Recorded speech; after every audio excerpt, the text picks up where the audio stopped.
Hello everybody, welcome to Revodu. It's Physics, Chapter 3, Motion in a Straight Line, Part 4.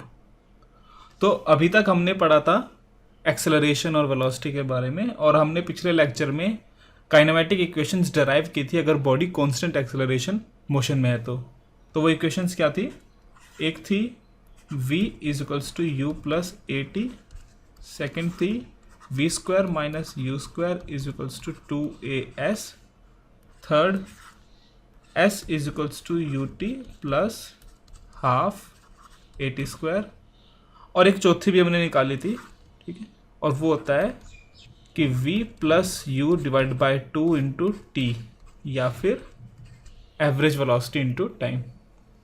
Okay, ध्यान रखने वाली बात यह है कि ये चारों इक्वेशन तभी वैलिड है जब हमारी बॉडी या जो मोशन हो रहा है वो यूनिफॉर्मली एक्सेलरेटेड है, और in other words acceleration constant है. तो आगे बढ़ते हैं मोशन की स्टडी में.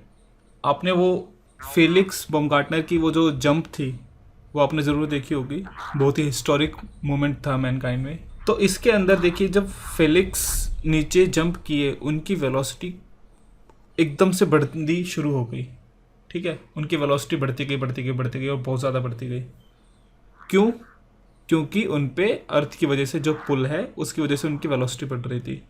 तो जो ग्रेविटेशनल पुल है, मतलब जो ग्रेविटी का फोर्स है, उसकी वजह से फेलिक्स पर एक्सेलरेशन आ रहा था, ठीक है, एक्सेलरेशन ड्यू टू ग्रेविटी जिसे हम बोलते हैं, जो कि है g, जिसकी वैल्यू होती है 9.81 मीटर पर सेकेंड स्क्वायर.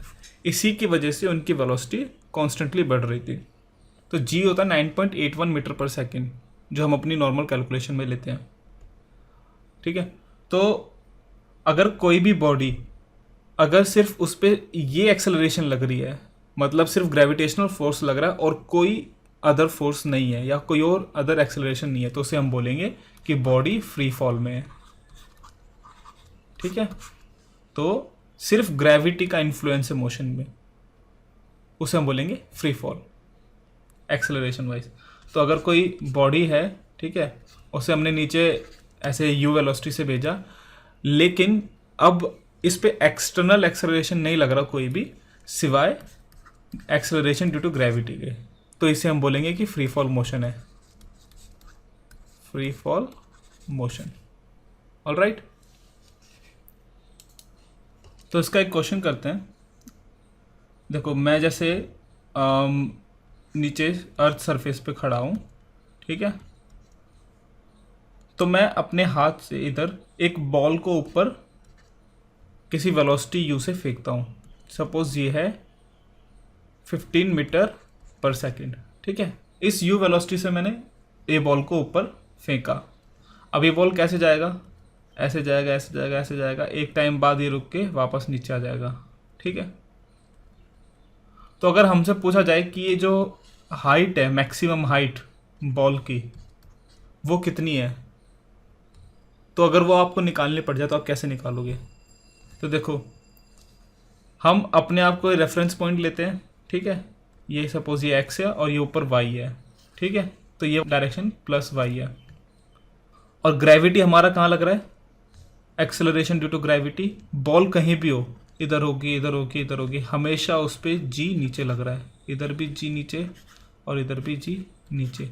तो मतलब जो एक्सेलरेशन है वो कांस्टेंट है, g है ना. डायरेक्शन भी कांस्टेंट है, मतलब नीचे की तरफ माइनस g. इसको हम ले लेते हैं, सपोज अप्रोक्सीमेट कैलकुलेशन सही हो जाए, हमारी इजी पड़ जाए, इसके लिए हम इसे 10 ले लेते हैं, ठीक है. तो हमारी एक्सेलरेशन -10 है,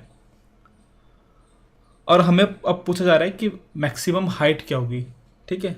मुझे बताओ, थोड़ा सोच के, अब बताओगे कैसे, सॉरी, तो खुद सोचो कि ये बॉल कौन सी सिचुएशन में मैक्सिमम हाइट पर होगी, ठीक है. जब बॉल यहाँ से शुरू की, इसकी स्पीड है, वेलोसिटी सॉरी, 15 मीटर पर सेकंड. फिर कुछ टाइम बाद इसकी होगी 14, लेकिन अभी भी ऊपर की तरफ, ये बॉल कॉन्स्टेंटली ऊपर जा रहा है. किसी पॉइंट पे 13 होगी, फिर कहीं होगी 12. ऐसे करते करते वेलोसिटी कम हो रही है टाइम के साथ, क्योंकि नीचे ग्रेविटी लग रही है. एक टाइम पे इसकी वेलोसिटी 0 हो जाएगी ना. जब वेलोसिटी 0 हो जाएगी, उसके बाद ये बॉल नीचे ही आएगी, ऊपर नहीं जाएगी। तो मतलब वो मोमेंट है मैक्सिमम हाइट का जब इसकी वेलोसिटी 0 होगी। ठीक है, तो बस हमारा काम हो गया। हमें वो डिस्प्लेसमेंट बताना है जब ये यहाँ से यहाँ इसकी वेलोसिटी 0 हो जाए। ठीक है, तो ये कोऑर्डिनेट कितना है, h y वाला, और ये 0, तो नेट डिस्प्लेसमेंट मतलब s कितना आ गया, h माइनस 0 h। ठीक है, या डायरेक्ट भी लिख सकते हैं कि अगर ऊपर पॉजिटिव y है तो यहाँ से जो डिस्प्लेसमेंट ऊपर की तरफ होगा वो पॉजिटिव होगा, तो h u कितना है +15 क्योंकि ऊपर की तरफ है मीटर पर second. Acceleration due to gravity कितना है -10 क्योंकि नीचे है मीटर पर सेकेंड स्क्वायर। ठीक है, तो v square minus u square वाला फॉर्मूला लगा देते हैं। फाइनल वेलोसिटी हमारी v कितनी है 0, तो हमारा फॉर्मूला क्या होता है v square is equals to u square plus 2as, value डाल दो, 0 स्क्वायर प्लस u कितना है 15 का स्क्वायर प्लस 2 माइनस 10 और s कितना है हमारा h। तो यहाँ से h क्या आ जाएगा 15 स्क्वायर डिवाइडेड बाय 20 कितना हो गया ये 225 डिवाइडेड बाय 20, ये आपका आ जाएगा 11.25 मीटर्स। तो इस तरीके से आप एक्सेलरेशन ड्यू टू ग्रेविटी को ऐसे यूज़ करते हैं। ठीक है, तो यहाँ इस एग्जांपल से क्या क्या चीज़ें हमने सीखी कि बॉल किसी भी टाइम किसी भी मूवमेंट पर हो, उस पर जो एक्सेलरेशन ड्यू टू ग्रेविटी लग रहा है वो हमेशा कांस्टेंट है, नीचे की तरफ g 9.81 या फिर अप्रॉक्सीमेट करके 10। ठीक है, और मैक्सिमम हाइट कोई बॉडी जब रीच करती है जब उसकी जो वर्टिकल वेलोसिटी है वो 0 हो जाए, क्योंकि उसके बाद वो नीचे ही आएगी ग्रेविटी की वजह से। तो अभी एक क्वेश्चन करते हैं। ठीक है, इसमें क्या है कि आप एक बिल्डिंग पे खड़े हैं एकदम टॉप पर, ठीक है, और एकदम कोने पर, आपको अपेरेंटली खतरे से खेलने का वो शौक है। तो आप ये बिल्डिंग एकदम कोने पे खड़े होके और एक एक्सपेरिमेंट कर रहे हो आप। ठीक है, आप देख रहे हो कि अगर मैं बॉल को, एक आपके हाथ में ये बॉल है, इसको मैं अगर ऊपर 10 मीटर पर सेकेंड की स्पीड से थ्रो करूं, ठीक है, तो ये नीचे आने में कितना टाइम लगेगा। तो आपको निकालना है टोटल टाइम ये बॉल जो पूरा लगाएगी। ठीक है, उसे हम बोलते हैं टाइम ऑफ फ्लाइट। तो जो टोटल टाइम आएगा उसे हम बोलते हैं टाइम ऑफ फ्लाइट। ऑलराइट, तो देखो इस क्वेश्चन को करने के अपन 2 तरीके से जा सकते हैं इसको करने का। एक तो क्या है कि अपन क्या करें, जब बॉडी ऊपर जा रही है इस पॉइंट से लेके इस पॉइंट तक, ठीक है, तब तक का टाइम निकाल लें। सपोज उसे हम बोलते हैं t1, और फिर जब इस पॉइंट से इस पॉइंट में नीचे आएगी तो उसे बोलेंगे हम t2, और फिर जो टोटल टाइम आएगा इसको हम दोनों को ऐड कर देंगे। ठीक है, तो पहले इसी तरीके से करते हैं। तो पहले हमें t1 निकालना है और फिर t2 निकालना है। ठीक है, तो देखो कभी भी ऐसे क्वेश्चन करेंगे ना तो सबसे पहले तो हमें रेफरेंस पॉइंट लेना है। तो हम रेफरेंस पॉइंट कैसे ले रहे हैं, अपने आप को ले लेते हैं। ठीक है, तो ये आपका आ गया रेफरेंस पॉइंट। तो ये वाले ऊपर जो एक्सिस है ये y है प्लस y।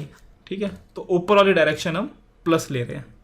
ऑलराइट, चलिए अब देखो जब बॉडी ऊपर चल रही है, ठीक है, ये इस पॉइंट पे पहुंचेगी और फिर उसके बाद नीचे आएगी। तो ये कौन सा पॉइंट है इसका, मैक्सिमम हाइट का।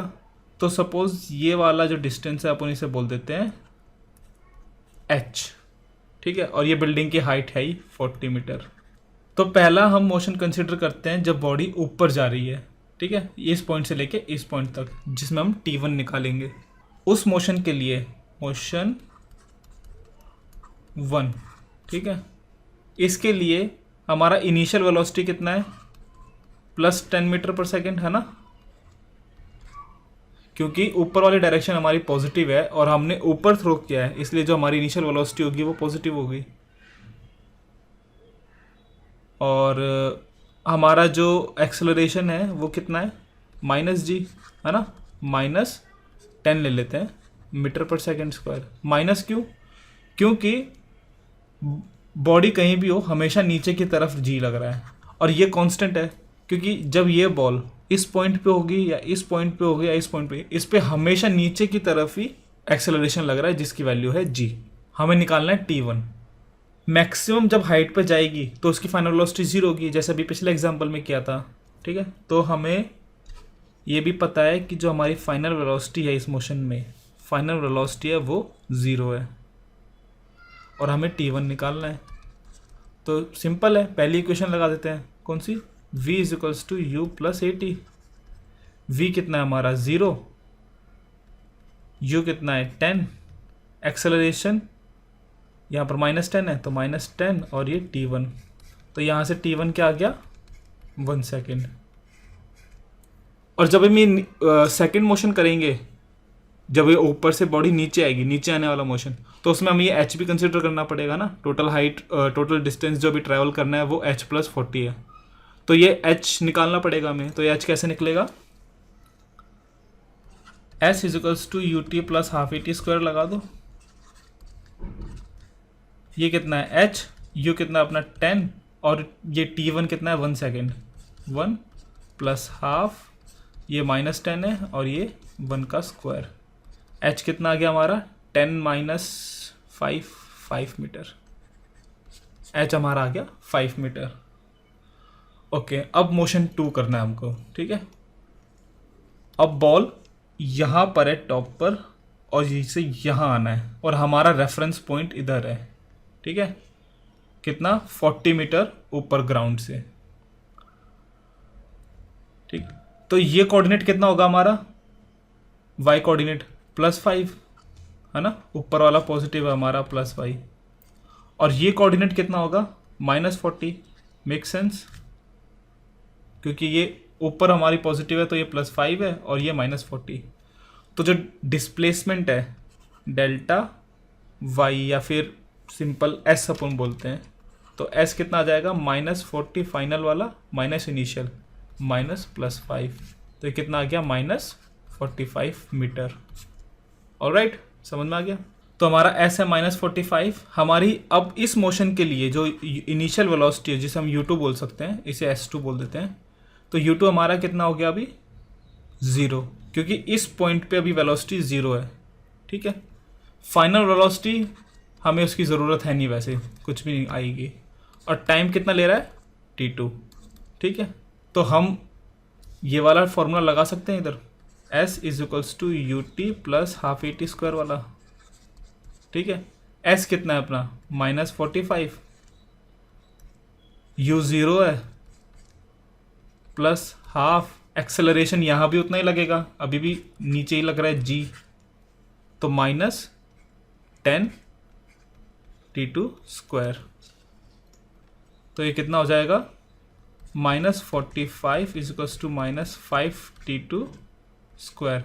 यहाँ से t2 की वैल्यू क्या आ जाएगी √9 है ना, फिर हमारा t2 क्या आ गया 3 सेकेंड्स। तो टाइम ऑफ फ्लाइट टोटल कितना आया हमारा, टोटल कितना टाइम लगा t1 + t2, या फिर 1 + 3 इज टू 4 सेकेंड। आंसर आ गया। तो ये तो है एक तरीका इसे सॉल्व करने का, कि हम उस मोशन को 2 पार्ट में डिवाइड करें, एक जब ऊपर जा रहा है और एक जब नीचे आ रहा है, और वो सारे नेसेसरी बीच में जितनी भी चीज़ें हमें ज़रूरत पड़ेगी वो निकालें। ठीक है, तो ये तरीका है सबसे ख़राब तरीका। क्यों? क्योंकि बहुत लेंथी है, बहुत सारी चीज़ें निकालनी है, बीच में कुछ भी हो सकता है, और ये तरीका एक्चुअली है ही नहीं सही तरीका। ठीक है, असली तरीका क्या है, देखो हम यहाँ पर हैं। ठीक है, हमारे लिए ये हम रेफरेंस पॉइंट है, तो u कितना है अपना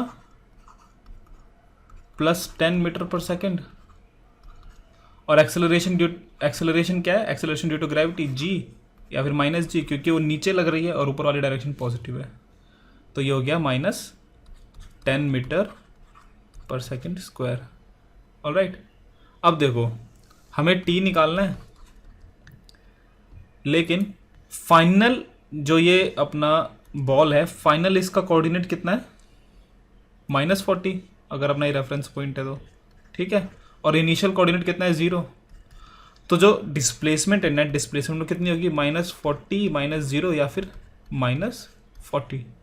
तो आपको ऐसे जैसे ये तो मैं समझाने के लिए कोऑर्डिनेट वगैरह ले रहा हूँ, आप डायरेक्ट कैसे लिखोगे कि डिस्प्लेसमेंट नीचे की तरफ है, ऊपर वाले डायरेक्शन पॉजिटिव है, तो ऑब्वियसली एस क्या होगा हमारा -40।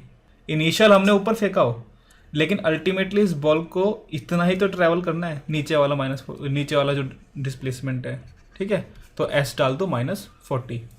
अब देखो, अब डायरेक्ट हो जाएगा ये, s is equals to u t plus half a t square डालो। एस कितना है -40, यू कितना है 10 t plus half -10 t square. ये क्या इक्वेशन बन गई, क्वालिटी इक्वेशन बन गई। -40 is equals to 10 t -5 t square. T square -2t -8 is equals to 0। तो यहाँ से T1 और T2 क्या आ जाएंगे, -b मतलब 2 plus minus root of b square कितना हो गया 4 और प्लस 4ac, सॉरी -4ac, तो माइनस ये प्लस और 8 इंटू 4 इंटू 1 मतलब 32 डिवाइडेड बाई 2 कितना आ गया 2 प्लस -6/2। इसके दो वैल्यू आएंगे, एक होगा -2 सेकेंड्स और एक होगा 4 सेकेंड। माइनस वाला डिस्कार्ड कर दे तो आंसर आ गया 4 सेकेंड, जो कि हमारा यहाँ भी 4 सेकेंड आया था। तो यहाँ पर देखो कितना नीटली एक ही इक्वेशन के अंदर आंसर आ गया।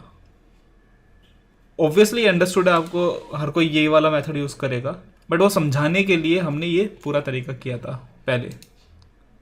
ओके ठीक है, होपफुली आपको ये वर्टिकल मोशन समझ में आ गया होगा। आगे बढ़ते हैं। ओके आगे बढ़ने से पहले इसी क्वेश्चन में आपका होमवर्क क्या है कि हमने फाइनल टाइम निकाल लिया ना, इस पॉइंट पे फाइनल वेलोसिटी क्या आएगी वो निकालनी है। तो आप ये निकाल के बताओ और वीडियो में कमेंट करो कितनी आएगी, ठीक है। चलिए ओके, एक और चीज़ होती है स्टॉपिंग डिस्टेंस। क्या स्टॉपिंग डिस्टेंस, ये क्या होता है कि ये जनरली ऑटोमोबाइल इंडस्ट्री में यूज़ होता है। ये ब्रेक्स की क्वालिटी को बताता है स्टॉपिंग डिस्टेंस। मतलब अगर आपकी कार 100 किलोमीटर/आवर की स्पीड से चल रही है और उसे सडनली रोकना पड़ जाए तो कितने मीटर डिस्टेंस में वो कार रुकेगी। ये ज़रूरी क्यों है कि सपोज़ आप कार से जा रहे हो 100 मीटर और सामने एक बच्चा है, ठीक है, तो आपको गाड़ी को रोकना है कि मैक्सिमम से मैक्सिमम डिस्टेंस बचे आपकी गाड़ी और बच्चे के बीच में, ठीक है। तो इसलिए स्टॉपिंग डिस्टेंस का एक सिग्निफिकेंस होता है ऑटोमोबाइल इंडस्ट्री में। तो ये मिनिमम से मिनिमम होना चाहिए। तो जैसे सपोज़ आप कार लेके ऐसे जा रहे हो, ठीक है, इधर आपकी 100 किलोमीटर/आवर की स्पीड है और इधर एक बच्चा खेल रहा है बॉल के साथ, ठीक है। फिजिक्स में हम बहुत बॉल यूज़ करेंगे और कार। तो आपको ये जो डिस्टेंस है ना, ब्रेकिंग डिस्टेंस d, जब आपकी कार फाइनली रुक जाएगी, ठीक है, जब आपका वेलोसिटी 0 हो जाएगा, तो ये जो d है ये मिनिमम होना चाहिए, मिनिमम से मिनिमम। जितना मिनिमम उतना अच्छी गाड़ी, ठीक है, ताकि यहाँ पर गैप रहे, ये गैप मैक्सिमम होना चाहिए। तो स्टॉपिंग डिस्टेंस कैसे निकालते हैं। सपोज़ जैसे कि एक फार्मूला 1 कार है, उनके स्टॉपिंग डिस्टेंस बहुत कम होता है, बहुत ही हाईटेक ब्रेक्स होते हैं फार्मूला 1 कार में। तो फार्मूला 1 कार है जो कि चल रही है 100 kmph से, ठीक है। अब उसे रोकना है, ऑब्वियसली रुकने के बाद उसकी फाइनल वेलोसिटी क्या हो जाएगी 0 kmph। आपकी कंपनी का स्टैंडर्ड है कि अगर 100 से 0 में अगर गाड़ी को रुकना है ना, तो वो विदिन 20 मीटर्स होना चाहिए। विदिन 20 मीटर्स आपकी गाड़ी रुक जानी चाहिए, ठीक है। स्पोर्ट्स कार है सपोज। तो मुझे ये बताओ कि कितना एक्सेलरेशन आएगा इस प्रोसेस में। ऑब्वियसली जब आप ब्रेक लगा रहे हो तो नेगेटिव एक्सेलरेशन आएगा, है ना, तभी तो गाड़ी रुकेगी। तो उसे हम रिटार्डेशन भी बोलते हैं, रिटार्डेशन। अपने को u पता है, v पता है, s पता है 20 मीटर, तो a निकाल दो। v² minus u² is equals to 2as हो गया। लेकिन आपका यहाँ पर जो u है वो है kmph में, तो u आपका है 100 किलोमीटर्स/आवर। और जैसे कि आपको पता है हमें कौन सी वैल्यू डालनी है इधर, कौन सी यूनिट्स डालनी है, मीटर पर सेकेंड, ठीक है। तो अपन क्या करेंगे, 100 किलोमीटर पर आवर को मीटर पर सेकेंड में चेंज करना है। तो क्या है, हमें 1 किलोमीटर को हटाना है, तो 1 किलोमीटर से डिवाइड कर दो, और ऊपर हमें मीटर लाना है किलोमीटर की जगह, तो ऊपर मल्टीप्लाई, और ये दोनों बराबर होने चाहिए, तो मतलब 1000 मीटर 1 किलोमीटर के बराबर होता है, ठीक है। तो एक तो ये बन गया, फिर हमें ये आर हटाना है यहाँ से, तो एक आर से मल्टीप्लाई ऊपर कर दिया, और नीचे हमें चाहिए सेकेंड लगा दिया। लेकिन 1 घंटे में कितने सेकेंड्स होते हैं, 3600, तो इससे ये कट गया, इससे ये किलोमीटर कट गया, तो आपका यू कितना आ गया, 100 × 1000 डिवाइडेड बाय 3600 मीटर पर सेकेंड, या फिर 1000 डिवाइडेड बाय 36 मीटर पर सेकेंड। तो यूनिट्स कभी भी हम चेंज करेंगे इस तरीके से करेंगे, जो ऊपर तरीका है। आप इजीली आप बोलोगे 5/18 से इसे मल्टीप्लाई कर दो, ठीक है, लेकिन एक हैबिट होनी चाहिए ऐसे चेंज करने की यूनिट्स। आप आगे देखोगे कितना सही तरीका है। तो हमारा यू आ गया, वी पता ही है, बस फॉर्मूले में डाल दो। तो वी हमारा 0, यू कितना है 1000 डिवाइड बाय 36 का स्क्वायर प्लस 2a, एस कितना है हमारा 20 मीटर्स। तो हमारे यहाँ ए क्या आ जाएगा, तो हमारे यहाँ एक्सेलरेशन आ जाएगा -19.29 मीटर पर सेकेंड, ठीक है। बहुत ही ह्यूज रिटार्डेशन है, मतलब स्पोर्ट्स कार ये पक्का। इस तरीके से हम अगर हमें ये एक्सेलरेशन दी होती तो हम स्टॉपिंग डिस्टेंस भी निकाल सकते थे, ठीक है।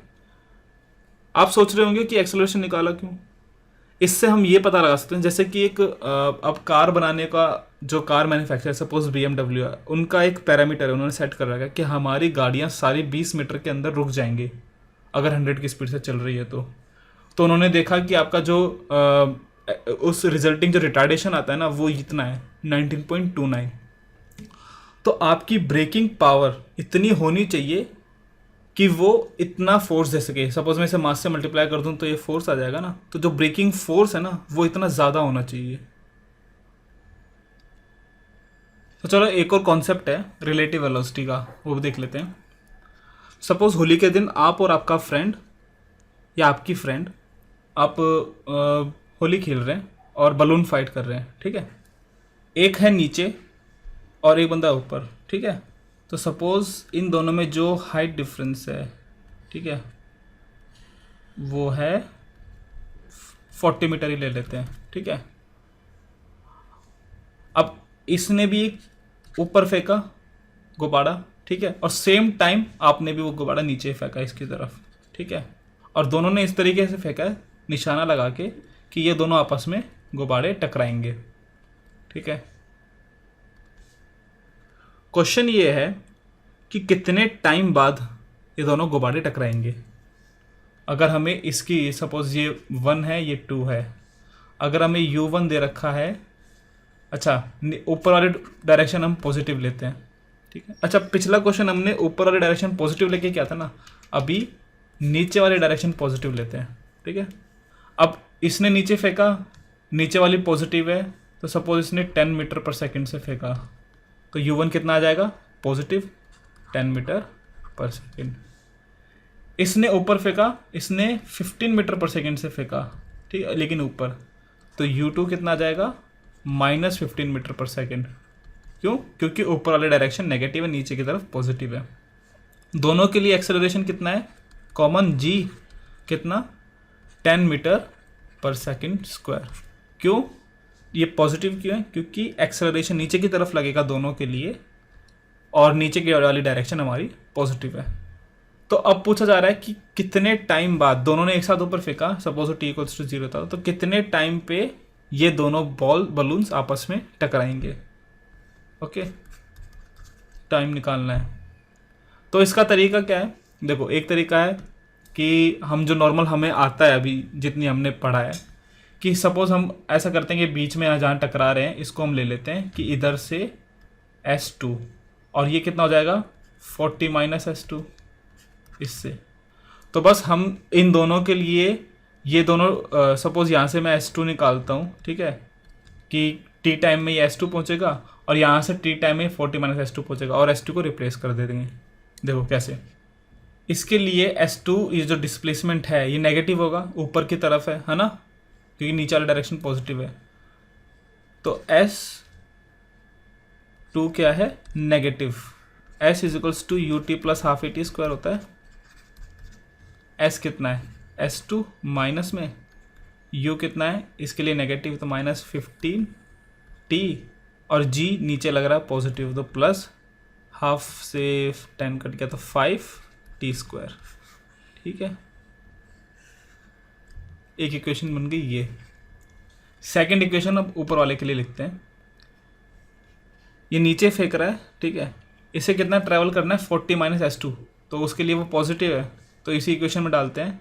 तो 40 माइनस S2, इसके लिए U पॉजिटिव है तो 10t प्लस हाफ, एक्सेलरेशन दोनों के लिए नीचे पॉजिटिव है तो 10t स्क्वायर। तो 40 माइनस S2 कितना हो गया, 10t प्लस 5t स्क्वायर।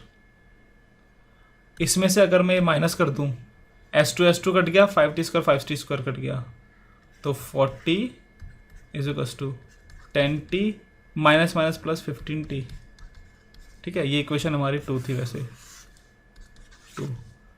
तो ये कितना आ गया 25t 40 और t क्या आएगा 40/25 मतलब 8/5 कितना आ गया 1.6 सेकेंड। ठीक है, तो यहाँ पर आपका आ गया टाइम। तो एक तो तरीका है ये।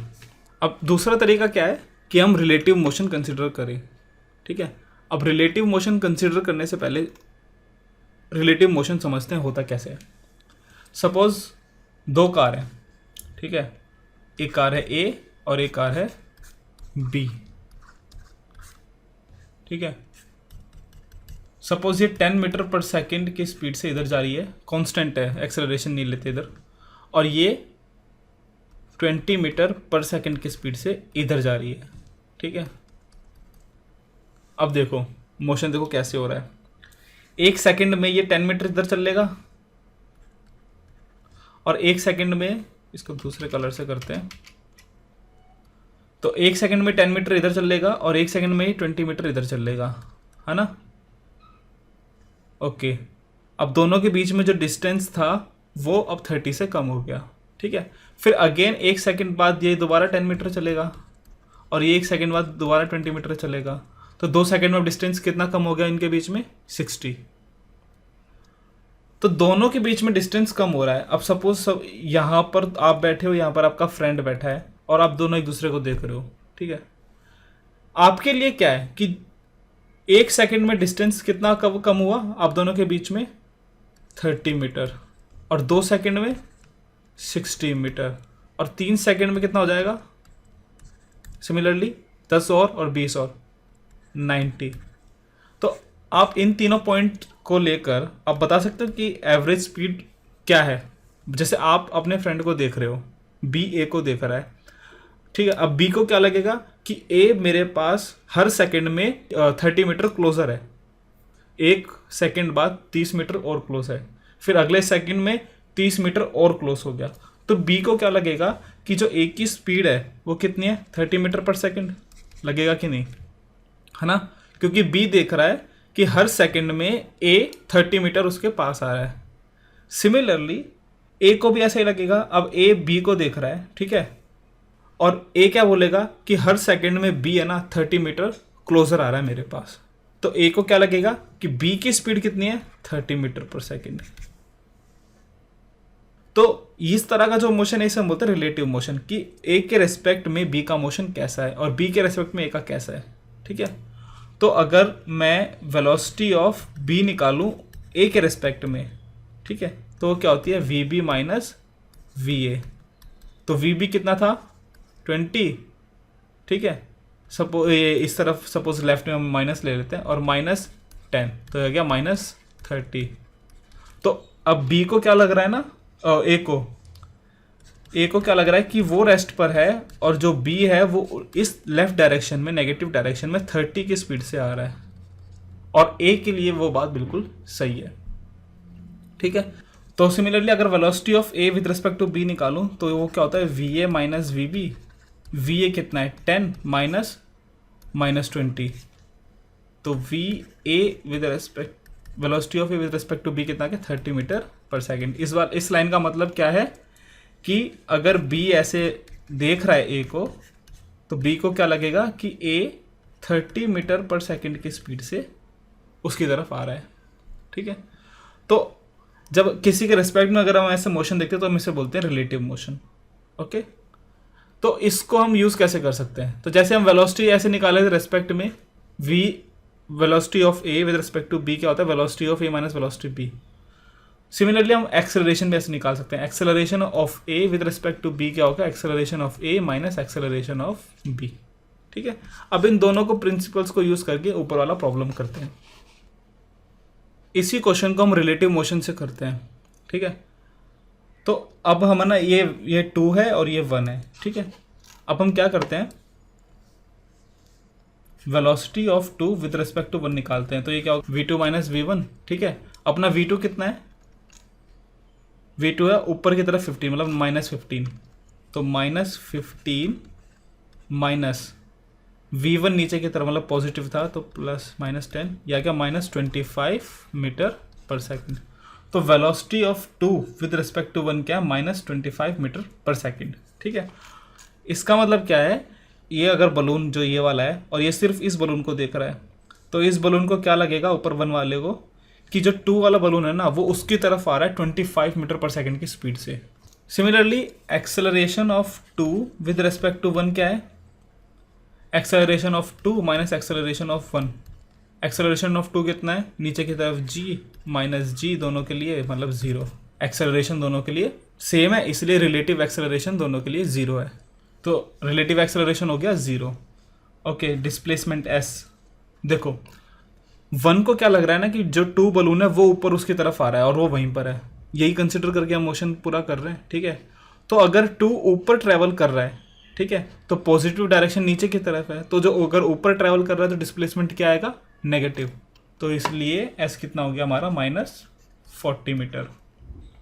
ओके, बस अब सिंपल वो फॉर्मूला लगा, तो s = ut + ½ at²। ये एक्सेलरेशन 0 तो ये 0 हो गया, तो s कितना -40 = वेलोसिटी कितनी -25 इंटू टी, तो t कितना आ गया 1.6 सेकेंड। तो देखो जब आप थोड़ी सी प्रैक्टिस कर लोगे ना तो एक लाइन का क्वेश्चन है ये, एक लाइन का, क्योंकि एक्सेलरेशन 0 है, वेलोसिटी क्या होता है, distance upon time, simple time आ गया 1.6 सेकेंड। ठीक है, तो ये क्वेश्चन थोड़ा सा ट्रिकी है, इसमें टाइम लगाओ और पूरा अच्छे से समझो, और इतना भी मुश्किल नहीं है, इजीली हो जाएगा। ठीक है, तो अगर हमें ऐसे रिलेटिव मोशन ऐसे करना हो तो हम ये नहीं कि पूरा ऐसे सब कुछ करेंगे, बीच में कहीं निकालेंगे कोई इंस्टेंट जहाँ वो टकराएंगे। एक्चुअल में तो यही होगा कि बीच में कहीं टकराएंगे, लेकिन मैथमेटिक्स हमें अलाउ करता है कि हम वो क्वेश्चन इस तरीके से करें। टाइम अभी भी 1.6 सेकेंड और ऐसे भी 1.6 सेकेंड था, लेकिन ईजी कौन सा है, ये वाला। ठीक है, सो गाइस ये चैप्टर यहाँ ख़त्म होता है। इस चैप्टर के लिए जो असाइनमेंट है वो मैं डिस्क्रिप्शन में उसकी लिंक डालूँगा, आप प्लीज़ जाके वो असाइनमेंट करें, सॉल्व करें, और उस असाइनमेंट का पूरा सॉल्यूशन उसका मैं एक सेपरेट वीडियो बनाऊँगा। ठीक है, बट अपने आप से पूरी कोशिश करें वो असाइनमेंट करने की। So guys, thanks for watching, please share, subscribe and like and comment. Thank you.